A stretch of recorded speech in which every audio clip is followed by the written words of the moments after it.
કરી લાખો મેં તો ડુંગર દોડી મેં કીધું ડુંગર એટલે દરેક સાધુડા આપણો રસ્તા ચોખ્ખા દીવા જેવા બતાવીને જ્યાં સમજમાં આપવું જોઈએ, આપણે એટલે રહેવું જોઈએ. આપણો મન તન મન બધા નિર્મળ હોવા જોઈએ. એટલે કે જરા ભૂલ પડે ને, એક ગાડી હોય લાખો મણ વજન પડતી, પણ જો આ ગાડી લઈને આપણે 10 જણા આવ્યા પણ હોય જેટલું તેનું પડે ને તો હેલ્પ એમ આપણે ભજન ગુરુ મહારાજ આવ્યો ગૌરવ કરતા હશે, પણ આવી ભૂલો નડતી હોય થોડી થોડી ને કે સાધુડે તો કહેવામાં જોઈ રાખી પેલા સત્તાર સાહેબ પાણીમાં એવું કીધું કે સખી ચલો પીયું મનાવા કાજ ચાલો જઈએ આપણા રોષડા રામના જ મનાવી લઈએ. સખી પીયું હસ્યા છે પરદેશ મુજને મેલી, પીયું વિનાની બેન કે ભરોસું ગેલી. પછી શું કે સખી નાભી કમલથી આજ નીકળીને ચાલો, ત્યો જઈને રસ્યું મારી બેન જો વસસ દીન દયા. તો આ રસ્તા બતાવે છે. પછી કે સખી બંક નાળની વાટ તો કે હોકીને ચૂંટી, તો ધેમો ચાલજો મારી બેન કે પગલો મોટો. પછી કે સખી તરવાણીનો ઘાટ તો છે આગળ ઘણો મોટો, આ સૃષ્ટિની મોય નથી એવો કોઈ નદીનો જોતો. સાધુડા તો વાટ્યો પડી ગયા કે સખી વાગસ અનહદ તુર ત્યો મત મોજુ, ત્યો વાગી રહ્યા છે અનહદ તુર, તમે ત્યોથી આગળ જજો. સખી અગમ અગોચર ધામ તો આગળ આવે, ત્યો તો અનહદ જ્યોતોના પ્રકાશ ખૂબ સમકાય. તો તમે કે મોય નાદ વાપડીને બેહી રહો તો પાછા ચપ્પર તમારો, ત્યાંથી તમે આગળ જજો. પછી કે સખી 10મો દ્વાર આવે કે સખી 10મા દ્વારની હોય તો તાળું જડ્યું, એ તો અલગ પુરુષ બેન એ તાળું જડ્યું. સખી ગુરુ ગમની ચાવી લેજો હાથ, તાળો ખોલીને જજો વાટ, આ રસ્તો બતાવ્યો ખાસ, આટલી હિંમત કદાપી ધરશો તો જઈ પ્રભુને મળશે. તો આ સાધુડે તો જોય કે હવામાં જોય બાકી રાખ્યું. તમે જો જીવન દાસી જીવન થઈ ગયા. ભીમનાથ એમને પણ આવો જ કીધું, દાસી જીવન ભીમનાથ પણ ગયા એટલે ઉપદેશ લેવા રહ્યા. એટલે આમ સભા બેઠી હતી, પેલા ભીમનાથ તો બહુ મૂછોવાળા ઘોડા બધેલા આવી સભા બેઠેલી. આ તો પડતા પડતા જ આપણે કે ભીમનાથ કેવા આવ્યા કે ભાઈ પેલી સભા બેઠીને ભીમનાથની જગલા મૂછોવાળા બેઠા ને ભીમનાથ છે કે આ બાજુ મેં ઘોડા બેઠા કે એટલે મનમાં કલ્પના થઈ જીવનદાસ કે આ વળી રજવાડી ઠાઠ છે બધું ના તો મને શું કહે, પણ આ મને વળી ગુરુ મહારાજ હોય મોકલ્યો છે મોરાર સાહેબ, તે હવે ગુરુનું કહેવું કરવું પડે. અત્યારે ગુરુના ગુરુ પણ મોકલ્યા એટલે કે સારું. આ તો પૂછતા જ્યારે લખી ભાઈ પેલા બેઠા ને મૂછોવાળા એ જ ભીમનાથ છે કે ભૂકા પીવી, તો જીવનદાસ તો જઈને ચરણો નમ્યા દોડ દઈને વરગાડી દીધી ને તે મુઢિયા કરી જોઈ જીવનદાસ. તો હજી પેલા શેઠો આવે છે ને મનમાં એવું વિચારે છે આ મને શું કે આ રજવાડી ઠાઠ છે તે એના મનનું કહી દે ભીમનાથ. પછી પગ પકડ્યા તો બાપુ મારી ભૂલ થઈ, કલ્પના તો એની થઈ. પછી તો રહ્યા રાત રહ્યા. પછી એ મને મોરાર સાહેબ મોકલ્યો છે તો તને કંઈક ભીમનાથ કહેતી જા, તે હું આવ્યો. સવારનું પર થોડું કીધા ચાલ ભાઈ આશે ન આપણે બેસશે અને વાતો કરીએ. એ તો ઓબલીન ઝાડુ બાજુમાં તો કે તું વેગળી કહે છે કે થોડી જગ્યા વસી એ 12 ફૂટ ઓબલી કહી જાય. આપણામાં જો જ્યાં બધી ઓબલી પડી હોય ત્યાર બધી શેઠે ઓછું થાય. આ તો નહીં કે મન જેનો નિર્મળ આપણામાં જાણે જોર કચાશ ન હોય તાનો મન નિર્મળ કહેવાય. એટલે પછી બેઠા ને કઈ પછી જીવનદાસ કે જીવન જીવતો રાખીએ જો આગળ નદ દૂર, જીલમિલ જોતો જરહડ જો આગળ નિર્મળ, જો વરહ નિર્મળ જીલવીને જોઈતો જર હવે તુર વાગી રહ્યા એમ કીધું એટલે આપણે એમ કીધું કે આપણે તુર હોબળી ના લીધા કંઈ એમાં વળી મોટી ભૂલ્યો હશે. એક ભજનમાં એમ કીધું છે કે નાભીથી હેડી અંશ મહાશૂન્યમાં પ્રવેશ ના કરે, મહાશૂન્યમાં પ્રવેશ ના કરે તાર સુધી કોઈએ નાદ વાપર્યા નથી. જો કબીર સાહેબે એવું એવું કીધું છે. કબીર સાહેબ શું કીધું છે? આપણી 7 ભૂમિકા કીધી આપણે: ચરણ કમળ, હૃદય કમળ, નાભી કમળ, ગુર્દા કમળ, કંઠ કમળ, સૂન કમળ, આ બધા 7 ભૂમિકાઓ કીધી. પણ કબીર સાહેબે શું કીધું કે એવડે સયાન કીધો, સયાન આપણે ભૂમિકા કીધી કે કમલ કીધી. મુસલમાન તબક એને આપણે સયાન કીધું કે એટલે કબીર સાહેબે શું કહ્યું? પ્રથમ સયાન સયાન હોય, દૂસરા સયાન જાણો ન કોઈ, तीसरा सयान सयान ही खाए, चौथा सयान तने वहां ले जाए. કે 3 ભૂમિકા 3 સ્થાન 3 ભૂમિકા 3 કમળ છે ને, એ ચરણ કમળ, ગુદા કમળ, નાભી કમળ, તેઓ કોઈ પુરુષ ધ્યાન કરાવતો હોય, કોઈ ગુરુ કરાવતો હોય તો એ મિથ્યા છે. કારણ કે તેઓ એ જાગ્રત અવસ્થાની ભૂમિકાઓ કીધી. કબીર સાહેબે ભજનમાં એ જાગ્રત અવસ્થાની ભૂમિકાઓ કીધી. પછી શું કીધું કે ચોથા સયાણ તને વહો લે જાય. જ્યારે ચોથા કેન્દ્રમાં હંસ આવવાનું હોય, નાભીથી એડી સુરતા ચોથા સયાનમાં આવે એટલે એને જેમ રોડ ઉપર ચડ્યા આપણે એમ ગાડી રોડ ઉપર ચડી, પછી રસ્તો પૂછવો ના પડે, રસ્તો જડી જાય ચોથા કેન્દ્રમાં. આ તો વાતો કરીએ કે સુરતાનો શૂન્ય ઠેરાવો પણ એ હેડા તાણ કરવું ભાઈ. એ સુરતા ચોથા કેન્દ્રમાં આવે ને એટલે જેમ હાઈવે ગાડી ચડે ને પછી એને પૂછવા પણ ના આવે, રસ્તો જડ્યો. રસ્તો જડે 5મા કેન્દ્રમાં જાય તાણે જીવ શિવની ઓળખાણ થાય કે હું જીવ છું. એ કહેતા તમે તમને ઓળખો, ગીતામાં કૃષ્ણે અર્જુન નહીં કીધું તું તને ઓળખે એટલે હું ઓળખાયેલો જ છું. એટલે એ 5મા કેન્દ્રમાં અંશ સુરતા એટલે એટલા પગથિયે જાય એટલે જીવ શિવની ઓળખાણ થાય કે 6ઠા સયાન જાણત કોઈ કે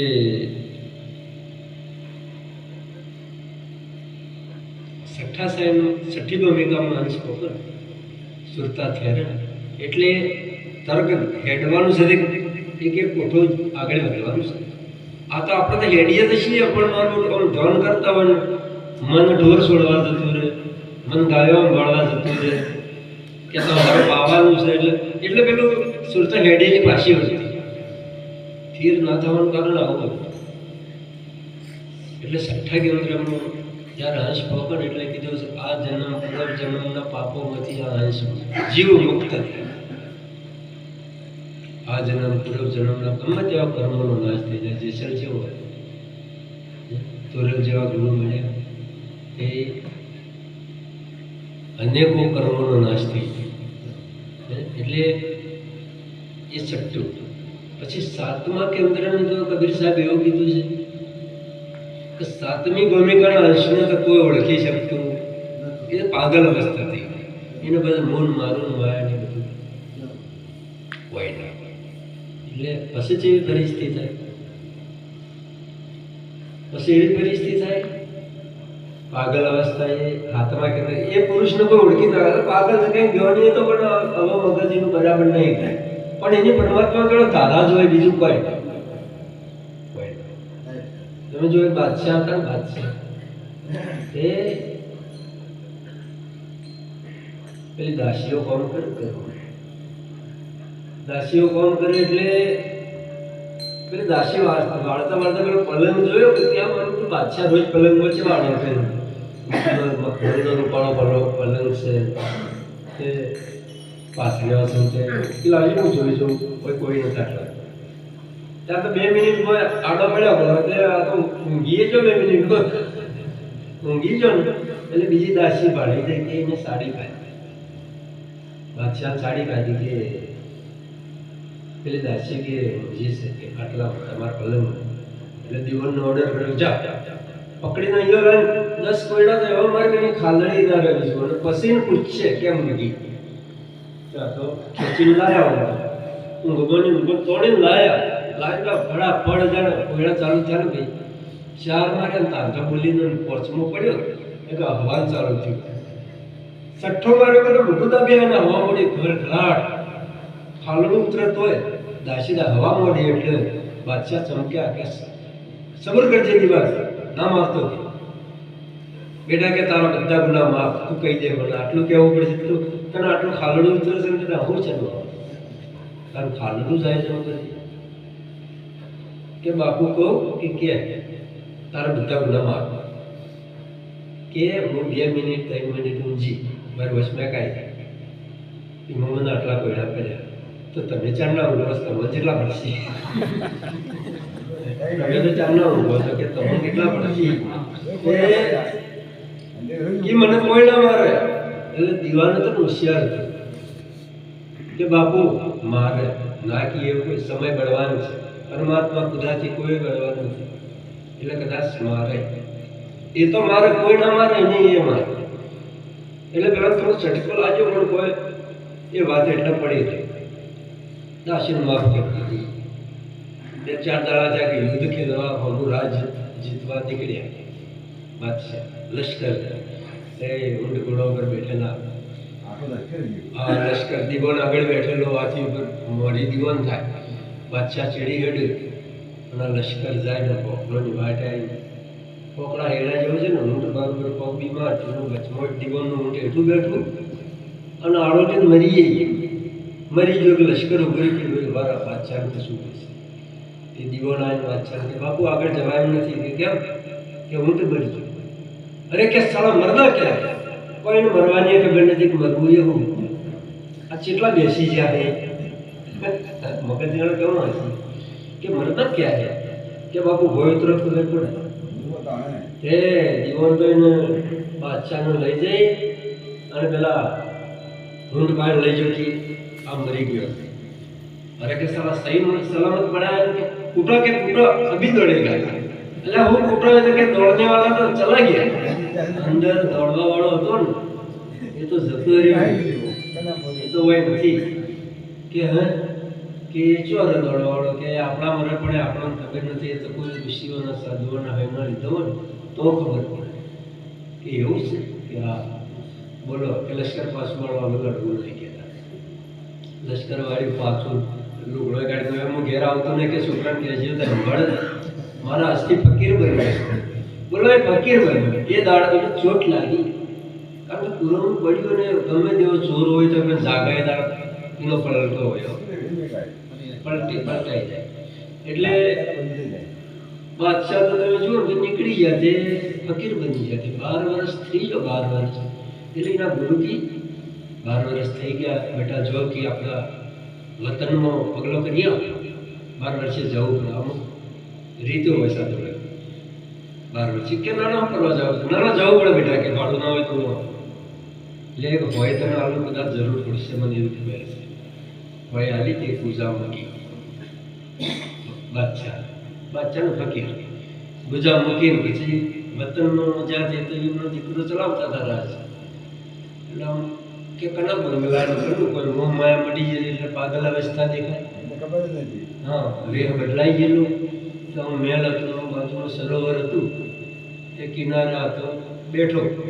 કે હોય બે હવા સારું વાતાવરણ છે ઠંડી હવા છે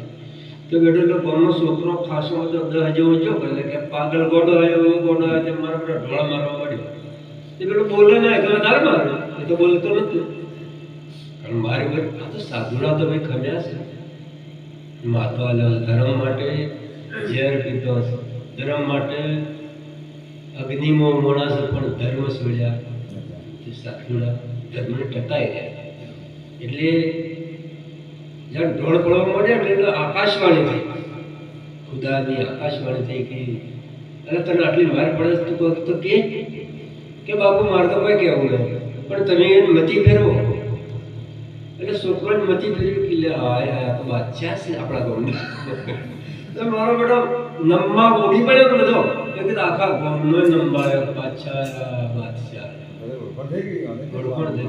બધા નમન ચાલુ થઈ હા એના છોકરાનો સમાચાર મોકલે કે ભાઈ તારા બાપા આવ્યા છે અને તું ગાદી પર બેઠો જાય મળવા કે મારા બાપ કે હા પાગલ અવસ્થામાં છે અને આવું ઘોડા જેવા બેઠા છે છોકરો ઘોડો છોડતો હતો એ મેં તો જોયું કોકને સમાચાર કે મારા બાપાને મેં શું કીધું તો ફકીર થઈ જાય છે નવા દુઃખ બેઠજો આવું ખાવા પીવાનું રાજ હતું આપણે અને મેં શું કીધું કે ફકીર થઈ જાઓ ના દશા તમારા શરીરની સારા તે ખોટા કે મારા બાપુ ફકીર બન્યા છે એ દાડા તો ના છે ને રાત પડી હતા 8 જણા લઈને નીકળ્યું બાપા રાતનો એટલે બાપુ જોઈ મારા દીકરો કે આ બેટા કે હવે બાપા હવે પણ મેં શું કીધું હતું કે તમે ફકીર બનજો આ તમારી જોજો તમારી દશા થઈ છે હવે હું તમને દુઃખ હતું આ તમારે આ જોજો તમને કોઈ ઓળખાય છે કે તમારો વેર તમે ચા બન્યા છો કે મેં શું કીધું હતું તમે ફકીર બની જાઓ અને તમે ફકીર બનીને શું કર્યું કે હું કમાણા કે આમાં તમારું શરીર બગાડી બેઠા એટલે કે બેટા તેવું કમાણો કે હું તો બાર્યો મારો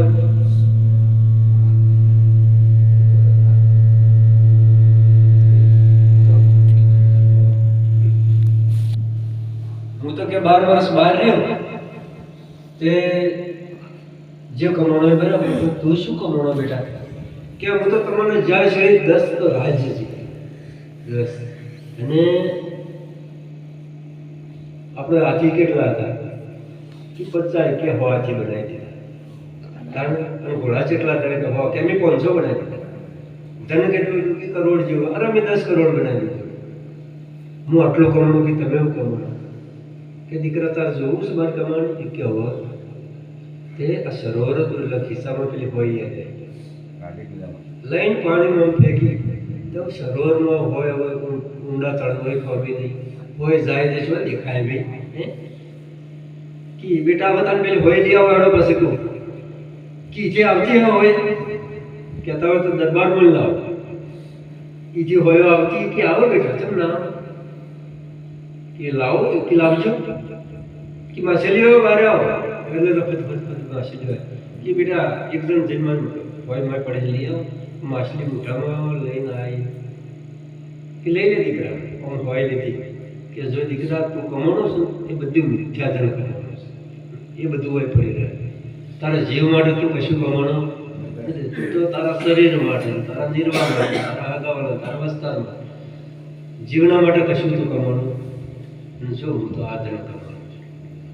જે સદાય આપણા સાથે એટલે સંતની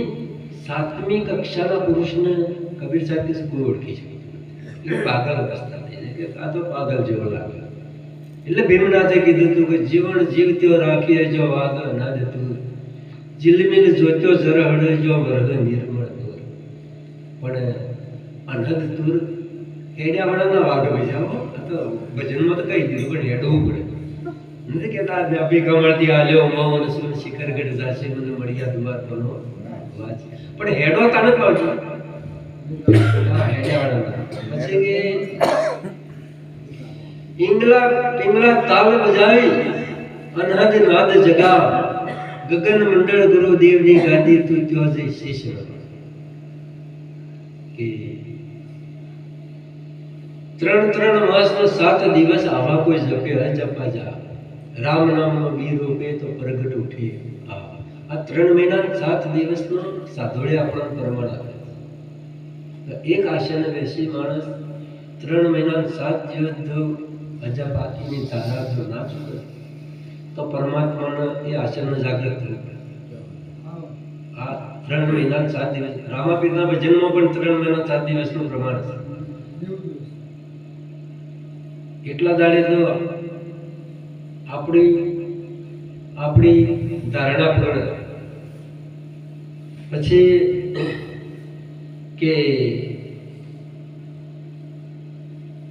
ઈંગલા પિંગલા સૂક્ષ્મ નાસ તરવણીનો ગાઢ ઈંગલા પિંગલા સૂક્ષ્મ નાસ તરવણીનો ગાઢ તું સેજે સૂક્ષ્મ ના સાધજે તું વળગી રહેજે વાટ બતાવી આ તો સંદેશો કે સતલોકનો ભીમનાથે ભેજ્યું એટલે ભીમનાથે બોલો સાધુડા વાટો પાડી નરસિંહ મહેતા એક વલોણું કોઈ છે વલોણું તમે વાપર્યું ગમ્બર ગમ્બર મારો વલોણો વાગી ગમર ગમર મારો વલોણો વાગે કે શ્યામ આઈ મારી મટકી થોડી વળી ઘણા એક ભગત તો એવા થઈ ગયા મેઠાદાસ આપણે વડોદરા તે યોને એક વાણી બનાવી દુનિયા બોળવાય જઈ રે ધતિંગમાં દુનિયા બોળવાય જઈ કૃષ્ણ ભગવાન બોળહ ગોપીઓએ કલાથી ગણતરી થઈ આ તો નાટક છે તો ભવાય ધતિંગમાં કે દુનિયા બોળવાય જઈ ચલ રાજાનો બાહેટ મણનું માદડીનું રહ્યું ગળામાં લટકાઈ કહોને એ દોયડું જેટલું જાડું હશે ને કેમ કરી ગોઠે વળાય ધતિંગમાં કે દુનિયા બોળવાય ના તું બોળવાઈ કે દુનિયા નહીં બોળવાય નરસિંહ મહેતાએ મહિમા ગાયો છે વર્તીઓનો મહિમા નથી કે કોઈની શરીરવાળી દીકરીઓને કે બહેનોનો આપણે નહીં કીધું શંકરદાસે વાણે કીધું કે સુન રે શિખર ગઢ રાસ રસાયા એ લીલા મુખડે વર્ણીને જાય મારા એ રાસ જ્યારે આપણી સુરતા સુરનું સ્થાપન થાય એટલે આપણા વર્તીઓ આપણે મેળે મળે આજે ભટકતી વર્તીઓ એક મેળા આવે આ હોળગઈઓને કીધી છે દોરીઓ ચાલો તો બરાબર ચાલે જો વીરા વર્તીઓ વાળીને ઘેરે લાવો વીરા મારા મજેડ પડે તો મેળે આવે કીધું છે જો ચાલો તો બરાબર ચાલે જો વર્તીઓ વાળીને ઘેરે લાવો એ વીરા મારા મજેડ પડે તો મેળે આવે એટલે સાધુડે આપણને ટકોર કરી કરીને કીધું પણ આપણી સમજમાં આપવું જોઈએ જો વલોણ ગાયું એટલે આપણે કહેવા તો પેલું વલોણ ગાય ગમર ગમર મારો વલોણ વાગે સોમાઈ મારી મટકી ફોડે કે નવલખ ધીનો નંદ ઘેર દિવસે નવલખ ગાયો નવલખ ધીનો નંદ બાવા ઘેર દિવસે તો એ ગોપીઓના ઘરમાં કોનો ચોરીઓ સોમાઈ મારી મટકી ફોડે જો ઘેર 9 લાખ ગાયો મખણીનું ઓછું હતું તે બીજોનો ઘેર મખણ ખાવા જાય પણ એ કયો મોખણ ખાતો હશે ગમર વલોણો વાગે એટલે જ્યારે સુરતા શૂન્યમાં થેરે ને એટલે નાદ ચાલે એને વલોણું કીધું અને એ વલોણું ચાલુ થાય એટલે આપણા કર્મનો મટકો છે ને એ કૃષ્ણનો પૂરો એ આપણા કર્મનો મટકો આપણે એ જીએ તો આપણો કર્મ પકવાય એટલે કીધું કે સોમાઈ મારી મટકી સદગુરુ દેવ આટલો મારી